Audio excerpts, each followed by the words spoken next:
సంగారెడ్డి జిల్లా జిన్నారం మండలం రాళ్లకత్వ గ్రామ పరిధిలో సర్వే నెంబర్ 286లో రైతులకు అమలు చేసిన ఎస్ఐన్ భూమిలో కొంతమంది క్రషర్ యజమానులు మైనింగ్ యూనిట్లకు పర్మిషన్లు తీసుకొని పనులు కొనసాగిస్తున్నారు. మైనింగ్ అధికారులు పర్మిషన్లు ఇచ్చి స్థలంలో దళితులకు కేటాయించిన ఇళ్ల స్థలంలో దళితులు అసైన్ భూముల్లో పర్మిషన్ ఇవ్వడం జరిగింది. ప్రస్తుతం కొనసాగుతున్న క్వారీ బ్లాస్టింగ్ల వల్ల అనేక ఇబ్బందులు పడుతున్నారని, కొత్త క్రషర్లకు ఎలా అనుమతులు ఇచ్చారని గ్రామ ప్రజలు సంబంధిత అధికారులు వినతి పత్రం ఇచ్చినప్పటికీ ఇప్పటి వరకు ఎలాంటి చర్యలు తీసుకోలేదని మండిపడ్డారు. క్రషర్ల అనుమతులు రద్దు చేసే వరకు పోరాటం తీవ్రతరం చేస్తామని రాళ్లకత్వ గ్రామస్తులు హెచ్చరించారు.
అనామరత్వ విలేజ్ జిన్నారం మండల్ సంగారెడ్డి డిస్టిక్. మా 286 సర్వే నంబర్లో గతంలో 2018, 2019లోనే 4 క్రెషర్లకు అనుమతి ఇచ్చిరని వాళ్ళు చెప్తున్నారు. కానీ ఇలా 162 మంది రైతులకు ఇదే 286 సర్వే నంబర్లో 1984లోనే గవర్నమెంట్ సర్టిఫికెట్లు ఇచ్చింది. వాళ్ళకి పొజిషన్ దున్నుకుంటారు, వాళ్ళు వ్యవసాయం చేసుకొని బతుకుతా ఉన్నారు. ఈ పాత 2 క్రెషర్లు ఒక 20 years క్రితం వచ్చినాయి. ఆ క్రెషర్ల వల్లనే ఇక్కడ పంటలు పండక రాళ్ళు అవి పడడం వల్ల, వాటర్ స్టోరేజ్ దెబ్బతినడం వల్ల, బోర్లు బ్లాస్టింగ్ లేపడం వల్ల బోర్లు ఇంటికి ఇంకిపోతున్నాయి, పంటలు వండతలేవు. దానివల్లనే ఇబ్బంది పడుతున్నామంటే వీళ్ళు వచ్చి మళ్ళీ 4 క్రెషర్లు పెడుతున్నారు. మేము ఆల్రెడీ క్రెషర్లు పెట్టకూడదని మేము మా దగ్గర పబ్లిక్ హీరింగ్ రోజు కూడా అడ్డుకున్నాము.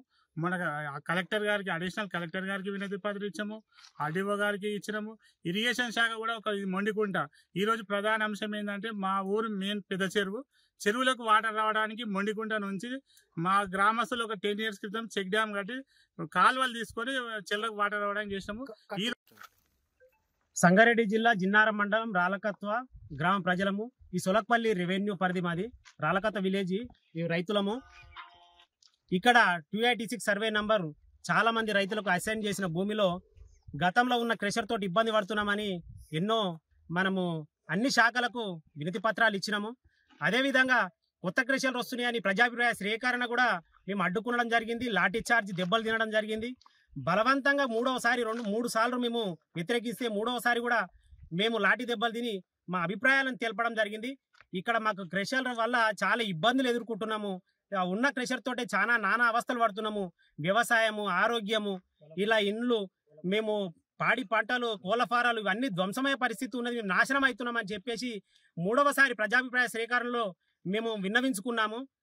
ఆ విన్నవించుకున్నా కానీ మళ్ళీ పర్మిషన్లు ఇచ్చిరని, ప్రభుత్వం ద్వారా పర్మిషన్లు వచ్చినాయని ఇక్కడ మైనింగ్ అధికారులు కొంతమంది పర్మిషన్లు ఇచ్చిర్రు. ఇక్కడ కొంతమంది మైనింగ్కి దోపిడీ చేయడానికి కొంతమంది వచ్చి ఇక్కడ మాకు ప్రధాన అంశం నిజాన్ని చెప్పాలంటే మాకు రాళ్లకత్వ పెద్ద చెరువు, దాని వెనుక ఎంతో మంది రైతులు, సన్నకారు రైతులు, మత్స్యశాఖ కుటుంబాలు ఎన్నో బతుకుతున్నాయి దాని మీద. అటువంటి చెరువుకి మాకు ప్రధాన కాలువ ఇప్పుడు మొండికుంట ఉన్నది. మొండికుంటల నుంచి ప్రధాన కాలువ చెక్ డ్యామ్, మేము ప్రభుత్వంతో నిర్మించిన చెక్ డ్యామ్ ఉంది. చెక్ డ్యామ్ల నుంచి మన గ్రామ పెద్ద చెరువులోకి వాటర్ సోర్స్ వచ్చే, వర్షం ద్వారా వచ్చే వాటర్ సోర్స్ వచ్చే ప్రధాన కాలువను ఈ రోజు గూడిపేయడం జరిగింది. మేము దీని మీద ఇట్లా గూడిపేస్తున్నారు, ఇట్లా ఇది కరెక్ట్ కాదు. ఈ ప్లేస్ వాళ్ళకు ఏదైతే అలర్ట్ చేసి ప్లేస్ ఉన్నదో ఆ ప్లేస్ల గతంలో హరిజనులకు, ఇప్పుడు దళితులకు ఇళ్ల స్థలం కేటాయించినట్టుగా ఈ మ్యాప్ లో ఉన్నది. ఆ తర్వాత ఇక్కడ రైతులు వ్యవసాయం చేసుకుంటున్నారు.